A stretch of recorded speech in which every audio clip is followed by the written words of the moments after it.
এটা সরকারের একটা মহৎ উদ্যোগ। সেই উদ্যোগ বাস্তবায়নের জন্য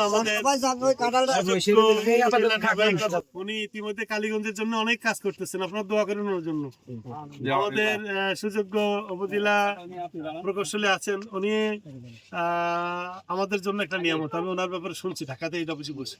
আমাদের মাঝে বিএনপির এই ইউনিয়নের সভাপতি, সাবেক মেম্বার আছেন, সাবেক চেয়ারম্যান আছেন। আগামী 5 বছরে 25 কোটি বৃক্ষরোপণের কর্মসূচির আলোকে আজকে যে বৃক্ষরোপণ এখানে হলো, আমরা আশা করি মাননীয় সংসদ সদস্য এবং উপজেলা প্রশাসনের মাধ্যমে এই কালীগঞ্জকে একটি সবুজায়ন হবে, কালীগঞ্জের মানুষ একটি দূষণমুক্ত পরিবেশে যাতে আমরা জীবনযাপন করতে পারি, এই জন্য যে মহৎ উদ্যোগ গ্রহণ করেছে, এই উদ্যোগের সাথে আমরা সর্বাত্মক সমর্থন জানিয়ে আগামীতে যাতে আমরা এই কালীগঞ্জকে সুন্দর কালীগঞ্জ উপহার দিতে পারি, সেই ব্যাপারে আপনাদের সকলের সহযোগিতা কামনা করছি।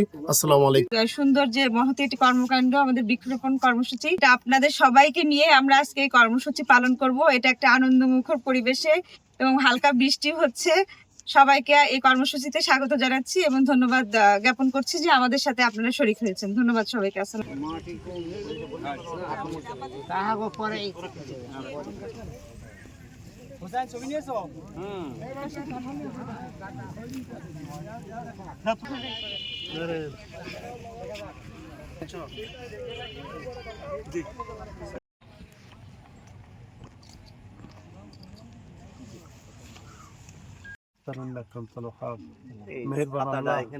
আমরা উপজেলা নির্বাহী কর্মকর্তা সরকারের একটি সুন্দর পরিকল্পনা বাস্তবায়নের জন্য আজকে বৃক্ষরোপণ অভিযান এখানে আমরা শুরু করলাম।